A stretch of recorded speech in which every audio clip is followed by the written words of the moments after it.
Barrister রুমিন ফারহানা, আপনাকে দিয়ে শুরু করি। আগামীকাল স্বতন্ত্র প্রার্থী হিসেবে মনোনয়নপত্র জমা দিচ্ছেন আপনি।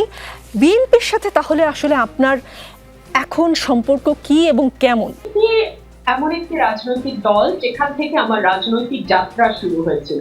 বিএনপি সেই রাজনৈতিক দল যে রাজনৈতিক দলের জন্য গত 17 বছর আমি মাঠে, ডিজিটাল মাঠে এবং মিডিয়াতে এবং সংসদে নিরবচ্ছিন্নভাবে কাজ করেছি। সুতরাং এই দলটির প্রতি আমার ভালোবাসা, এই দলটির আদর্শের প্রতি আমার শ্রদ্ধা অতীতে যেমন ছিল এখনো সেরকম আছে।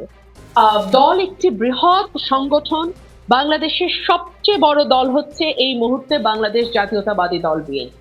সুতরাং এত বড় একটি সংগঠন 17 বছর পর নির্বাচনে অংশ নিতে যাচ্ছে।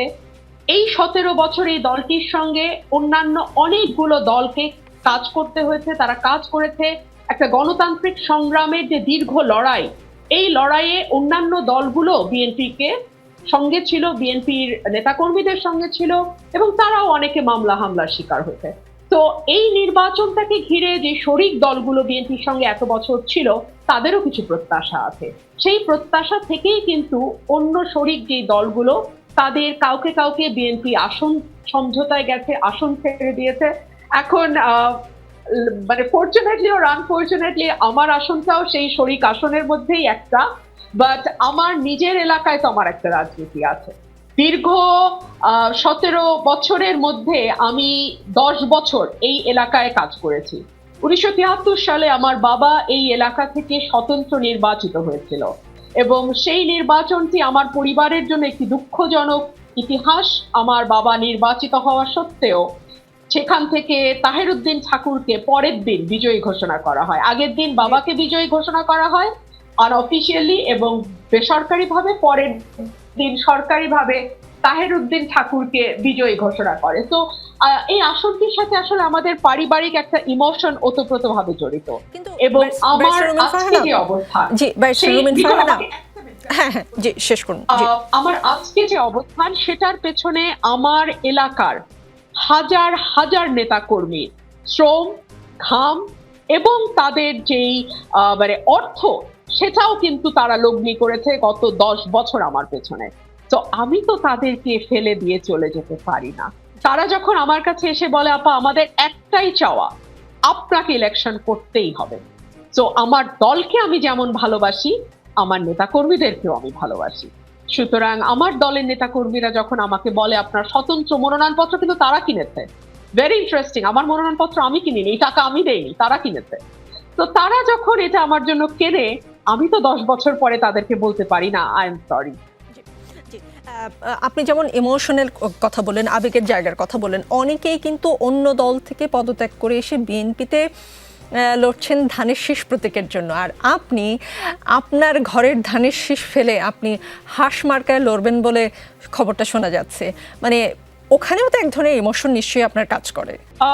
দেখুন, আমার ইমোশন যদি নাই থাকতো তাহলে তো আর 17 বছর জীবন বাজি রেখে আমি লড়াই করতে পারতাম না, তাই না? দেখুন, আজকে আমার নেতাকর্মীরা একটা কথা বলে আমাকে, খুব রেগুলারলি একটা কথা আমি শুনি, যে আমরা যখন খালে বিলে লুকায় থাকতাম আমরা আপনার কথাটা শুনতাম, যে আপনি আপা কি বলছে, আপনি বিএনপিটাকে ধরে রেখেছিলেন। তো এত বড় একটা ঝুঁকি আমি নিয়েছি, যদি আমার ইমোশন কাজ না করতো, শুধু ক্যালকুলেশন কাজ করতো, তাহলে তো আমি অনেকের মতো বিদেশি ফোন নাম্বার নিতাম, ফোন বন্ধ রাখতাম, হয়তো অন্য কোনো দেশেও চলে যেতাম, বাট সেটা তো আমি করিনি।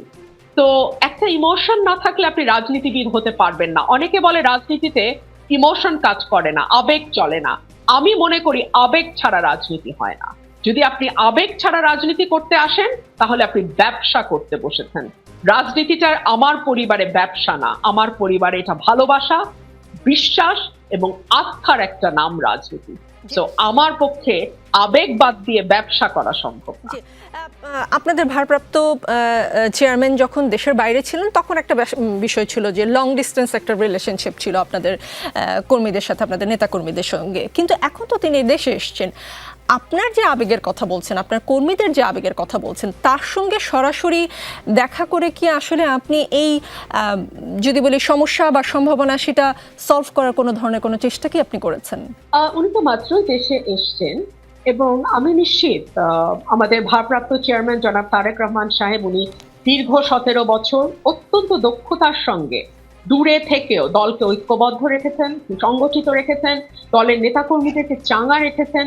সুতরাং প্রত্যেকটা আসনের ব্যাপারেই নিশ্চয়ই ওনার সার্বিক তথ্য এবং খবর ওনার কাছে আছে।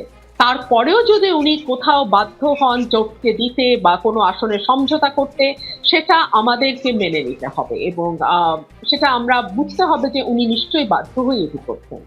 জি, আজকের রাজনীতিতে, আজকের দিনে যদি বলেন, রাজনীতিতে সবচেয়ে বড় খবর হচ্ছে জামায়াতের যে জোট, সেই জোটে এনসিপি যুক্ত হয়েছে, নির্বাচনী জোট করেছে তারা। সেটির বিষয়ে একজন রাজনীতিবিদ হিসেবে আপনার প্রতিক্রিয়া কি? খুশি, বেজার অথবা কোনোটাই না? না দেখুন, আমরা তো থেকে একটা বিষয় দেখেছি যে এনসিপি বলেন, তারপরে আপ পার্টি বলেন, কিংবা আপনি যদি আরেকটা যেটা তৈরি হয়েছে আপনার ইয়েদের, যেটা ব্যারিস্টার ফুয়াদদের যে পার্টিটা, হ্যাঁ, এই সবগুলোই কিন্তু এবি পার্টি, এই সবগুলোই কিন্তু জামাতের ছোট ছোট এক একটা মানে সফট জামাত, আরেকটু পরিশীলিত জামাত, আরেকটু মডার্ন জামাত, এইভাবেই তারা কাজ করেছে। তো আমি কিন্তু খুব একটা অবাক হইনি। আজকে আমি তাসনুভা জাভিনের একটা স্টেটাস পত্রিকায় এসছে, সেটা পড়ছিলাম। উনি এক ধরনের প্রতারিত বোধ করেছেন বলে আমার মনে হয়েছে। তো সেখান থেকে আমার ধারণা হয়েছে হয়তো হয়তো এনসিপির সকলেই এই বিষয়টির ব্যাপারে সম্যক অবগত ছিলেন, তেমনটি নাও হতে পারে। আর রাজনীতিতে তো আসলে অনেকেই বলেন শেষ কথা বলে কিছু নাই। তো আমরা তো দেখলাম যে শুধু এনসিপি জামাতই নয়, আমরা দেখলাম যে কর্নেল ওলি, যিনি একসময় বিএনপি ছেড়েছিলেন কারণ বিএনপি জামাতের সঙ্গে জোট করেছে, তিনিও কিন্তু আজকে জামাতের আমিরের সঙ্গে বসে মিটিং করেছেন এবং আমরা দেখলাম যে একটা জোটও বোধহয় হতে যাচ্ছে। তো পলিটিক্সে আসলে সেই অর্থে শেষ কথা বলে কিছু হয়তো বা নাই। জি, ব্যারিস্টার রুমিন ফারহানা, অনেক ধন্যবাদ আর আপনার নির্বাচনী এলাকা থেকে আমাদের সঙ্গে যুক্ত হয়েছেন। আমাদের সঙ্গে আলাউদ্দিন মাহমুদ আছেন। আলাউদ্দিন মাহমুদ, জামায়াতে ইসলামী সহ 8 দলের সঙ্গে জাতীয় নাগরিক পার্টি নির্বাচনী সমঝোতা হয়েছে, সমঝোতায় এলডিপিও যুক্ত হয়েছে। এনসিপির এমন সিদ্ধান্তে পদত্যাগ করে তাসনুভা জাভিন লিখেছেন, ওই পুরনো ফাঁকা বুলির রাজনীতি করতে হলে পুরনো দলই করতাম, নতুন কেন। এবার আবারও আসি জামায়াতের সাথে জোট প্রসঙ্গে। এনসিপির স্বতন্ত্র স্বকীয়তা নিয়ে দাঁড়িয়ে গেলে যে কারোর সাথে রাজনৈতিক জোটে অসুবিধা ছিল না, সেটা 5 বছর পরে হতো, ঠিক প্রথম নির্বাচনেই কেন। কিন্তু আর সব অপশনকে ধীরে ধীরে রাজনীতি করে বাদ দেওয়া হয়েছে, আর সব অপশনকে রাজনীতি করে বাদ দেওয়া হয়েছে যাতে জামায়াতের সাথে জোট ছাড়া কোনো উপায় না থাকে। সুনিপুণভাবে এখানে এনে অনেককে জিম্মি করা হয়েছে। যাই হোক, এটা কোনো রাজনৈতিক কৌশল না, এটাই পরিকল্পনা, তিনি লিখেছেন তাসনুভা জাভিন।